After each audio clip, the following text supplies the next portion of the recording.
Hi friends, ఈ ఫోటోలో కనిపిస్తున్న టీనేజర్ వయసు జస్ట్ 19 సంవత్సరాలే. ఇతని పేరు హారిష్ అలీ. ఇతను యూపీలోని మొరాదాబాద్లో నివాసం ఉంటూ ఉంటాడు. ఇతను జనరల్గా బీడీఎస్ స్టడీస్ చేస్తూ ఉన్నాడు. అంటే డెంటల్ సర్జన్ కోర్సులు ఉంటాయి కదా, ఈ విధంగా ఆయన మెడికల్ కోర్సుల్లో చదువుకుంటూ ఉన్నాడు. అయితే వీడు చూడ్డానికి చాలా అమాయకంగా, ఏమీ తెలియని వాడిలా, చాలా సాఫ్ట్ పర్సన్గా కనిపిస్తూ ఉంటాడే కానీ వీడు ఒక పెద్ద ఉగ్రవాది అని తాజాగా బయటపడింది. యూపీ ఏటీఎస్ ఇతన్ని తాజాగా అదుపులోకి తీసుకుంది. అదుపులోకి తీసుకున్న తర్వాత ఇతన్ని విచారణ చేస్తే సంచలన నిజాలు బయటికి వచ్చాయి. ఇతను ముఖ్యంగా మన దేశంలో ఐసీస్ రిక్రూట్మెంట్ కోసం పని చేస్తూ ఉన్నాడు. ఇందుకోసం ఇన్‌స్టాగ్రామ్, ఫేస్‌బుక్ ఇలాంటి సోషల్ మీడియా యాప్స్ ద్వారా ఇతను మన దేశంలో ఎవరైతే లైక్ మైండెడ్ ఉంటారో, అంటే ఈ ఉగ్రవాదానికి సానుకూలంగా ఉంటారో వాళ్ళను ఉగ్రవాదం వైపు మళ్లించే విధంగా ప్రయత్నాలు చేస్తూ ఉన్నాడు అని యూపీ ఏటీఎస్ గుర్తించి ఇతన్ని అదుపులోకి తీసుకుంది. తద్వారా ఇప్పుడు విచారణ చేస్తుంది. నిజానికి ఈ హారిష్ అలీ కుటుంబ నేపథ్యాన్ని మనం ఒక్కసారి చూస్తే, వీడి తండ్రి ఒక ఎంఎన్‌సి కంపెనీలో కొన్ని లక్షల జీతం పొందుతూ ఉన్నాడు. అండ్ వీళ్ళ కుటుంబానికి కూడా మొరాదాబాద్‌లో చాలా భూములే ఉన్నాయి. వీళ్ళ ఆస్తులు చూస్తే చాలా పెద్ద ఆస్తిపరులే అని స్పష్టంగా అర్థమవుతుంది. దీన్ని బట్టి చూసుకుంటే జనరల్‌గా ఇప్పటి వరకు ఉగ్రవాదం పేదరికం నుంచే బయటికి వస్తుంది.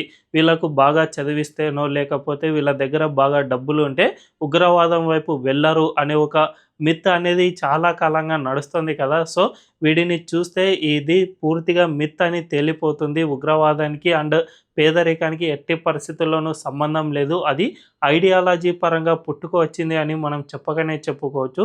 అయితే ఈ హారిష్ అలీతో పాటు మన దేశంలో గతంలో చాలామందే అరెస్ట్ అయ్యారు. వీళ్ళందరినీ చూస్తూ ఉంటే ఈ దేశంలో ఉగ్రవాదం ఒక కొత్త పంథాను అనుసరిస్తుంది అని మనం స్పష్టంగా అర్థం చేసుకోవచ్చు. సో ఆ కొత్త పంథా ఏమిటి అండ్ దీన్ని మన సెక్యూరిటీ ఏజెన్సీలు ఏ విధంగా ట్యాకిల్ చేయాలి అనే విషయాలను మనం ఈ వీడియోలో తెలుసుకుందాం. అంతకంటే ముందు ఈ ఛానల్‌ను రీసెంట్‌గానే స్టార్ట్ చేశాం. మాకు మీ సపోర్ట్ ఖచ్చితంగా కావాలి. ఈ ఛానల్‌ను వెంటనే సబ్స్క్రైబ్ చేసుకుని బెల్ ఐకాన్‌ను క్లిక్ చేయడం అస్సలు మర్చిపోవద్దు. ఇక డీటెయిల్స్‌లోకి వెళ్తే, నిజానికి ఉగ్రవాదం మన దేశంలో ఇప్పుడు కొత్త పంథాను అనుసరిస్తుంది. ఒకప్పుడు అంటే ఒక 5 సంవత్సరాలు లేకపోతే 10 సంవత్సరాల కింద ఈ దేశంలో స్లీపర్ సెల్స్‌ను మాత్రమే ఉగ్రవాదులు రిక్రూట్ చేసుకునేవాళ్ళు. వీళ్ళంతా కూడా ఎక్కడో చిన్న మెకానిక్ పనో, లేకపోతే పంచర్ షాపులు ఇలాంటి వాటిలో పని చేసేవాళ్ళు.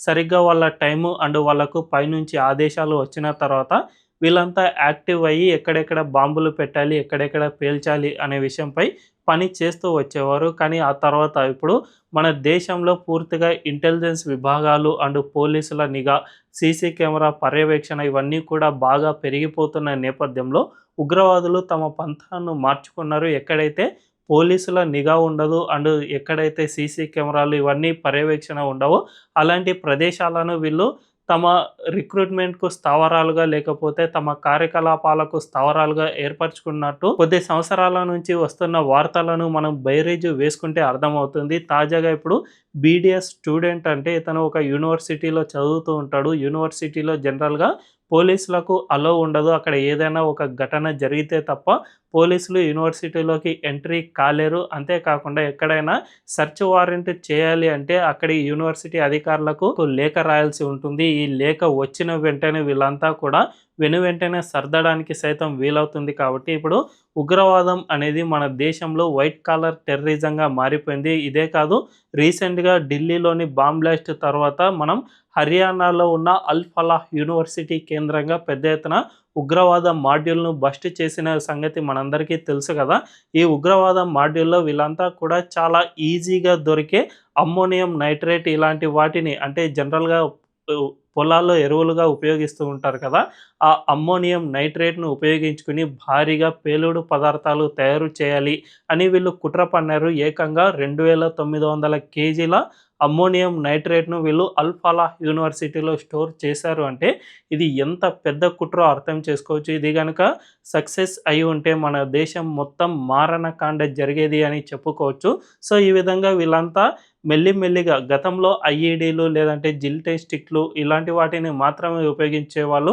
ఇవి ఎక్కడికైనా తరలించాలన్నా చాలా ప్రమాదమే. అండ్ ఎక్కడికైనా మూవ్ చేయాలన్నా కూడా పోలీసులు ఈజీగా దీన్ని గుర్తించి పట్టుకునేందుకు ఆస్కారం ఏర్పడుతుంది. కానీ ఈ అమ్మోనియం నైట్రేట్, పొటాషియం, సల్ఫర్ ఇలాంటి వాటిని ఉపయోగిస్తే ఇవి జనరల్‌గా పొలాల్లో ఉపయోగించే ఎరువులే కాబట్టి పోలీసులు చూసినా కూడా ఇది నార్మల్ ఎక్కడికైనా పొలానికి తీసుకెళ్తున్నామని చెబితే దాన్ని అక్కడికక్కడే వదిలేసేందుకు ఆస్కారం ఉంటుంది. తద్వారా దీన్ని ట్రావెల్ చేయించడం కూడా చాలా ఈజీనే. ఇదే కాకుండా అంతకుముందు గుజరాత్‌లో ఏటీఎస్ పోలీసులు ఒక ఉగ్రవాదిని అరెస్ట్ చేశారు. అతని దగ్గర రైజిన్ అనే ఒక విష పదార్థాన్ని వీళ్ళు స్వాధీనం చేసుకున్నారు. ఈ రైజిన్ అనే విష పదార్థాన్ని ఒక డాక్టర్ చదువుతున్న వ్యక్తి తయారు చేశాడు. ఇది నార్మల్‌గా ఆముదం నూనె అని అంటాం కదా! ఈ ఆముదం నూనెలో రైజిన్ అనే పదార్థం ఉంటుంది.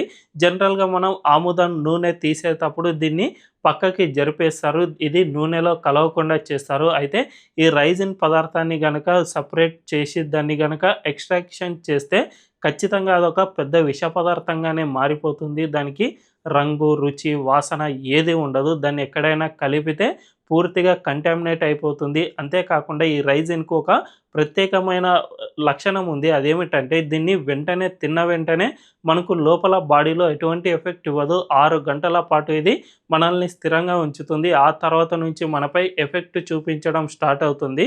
సో, జనరల్‌గా ఎక్కడైనా కానీ రైజిన్ అనే పదార్థాన్ని ఎక్కడైనా టెంపుల్‌లో ప్రసాదంలో కలిపినా, లేకపోతే టెంపుల్‌లో ఉన్న వాటర్ ట్యాంక్‌లో కలిపినా కూడా దాన్ని తాగిన వాళ్ళు, లేకపోతే ప్రసాదాన్ని తిన్నవాళ్ళు 6 గంటల పాటు ఏమీ కాదు కాబట్టి జనరల్‌గా ప్రసాదం అంటే తింటూ వెళ్తూ ఉంటారు. వెంటనే అది రియాక్షన్ ఇచ్చింది అంటే వెనక ఉన్న వ్యక్తి ఆ ప్రసాదాన్ని ముట్టుకోడు. కానీ 6 గంటల పాటు ఏమీ చేయదు కాబట్టి ఆ టెంపుల్‌లో ప్రసాదాన్ని పంచుతూనే ఉంటారు. దాన్ని తింటూనే ఉంటారు కాబట్టి మొత్తంగా చాలా పెద్ద ఎత్తున మారణ హోమం సృష్టించేందుకు ఇది అవకాశాన్ని ఇస్తుంది. అందువల్లనే ఈ రైజిన్ అనే పదార్థాన్ని సదరు డాక్టరు చాలా కీలకంగా ఎంచుకున్నట్లు తెలుస్తుంది. అతను ఇప్పటికే హైదరాబాద్‌లోని చాలా ఫ్రూట్ మార్కెట్లు అండ్ కొన్ని టెంపుల్స్‌లో సైతం రెక్కి నిర్వహించాడు అని కూడా పోలీసులు గుర్తించారు.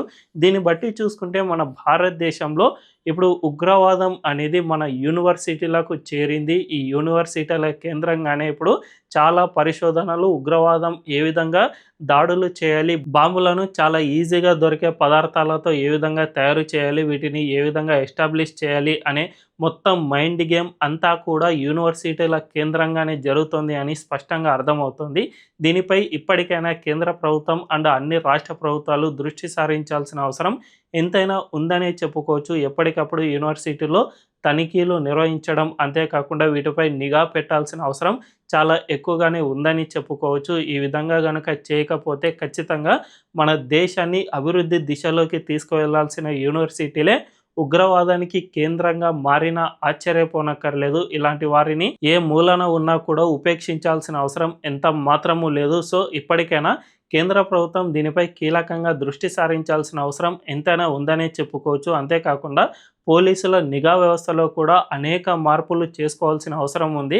జనరల్‌గా అమ్మోనియం నైట్రేట్‌ను మనం ఇప్పటి వరకు చూసి చూడనట్లు వదిలేస్తూ వచ్చాం. కానీ ఇకపై నుంచి దీన్ని ఎక్కడికి తరలిస్తూ ఉన్నారు? ఎందుకు తరలిస్తూ ఉన్నారు? ఇంత పెద్ద మొత్తంలో ఎందుకు కొనుగోలు చేస్తూ ఉన్నారు? అనే విషయాలన్నిటిపైన ఆరా తీయాల్సిన అవసరం ఎంతైనా ఉంటుంది. లేకపోతే ఖచ్చితంగా భవిష్యత్తులో మన దేశానికి ఇదొక పెద్ద పెను ప్రమాదంగా మారే అవకాశం ఖచ్చితంగా లేకపోలేదు అని విశ్లేషకులు చెబుతూ ఉన్నారు. మరి ఈ విషయంపై మీ అభిప్రాయం ఏంటో కామెంట్ల రూపంలో తెలియజేయండి. అండ్ ఈ వీడియో కనుక మీకు నచ్చినట్లయితే ఖచ్చితంగా మా ఛానల్‌ను సబ్స్క్రైబ్ చేసుకొని అండ్ బెల్ ఐకాన్‌ను క్లిక్ చేయడం అస్సలు మర్చిపోవద్దు. Thank you.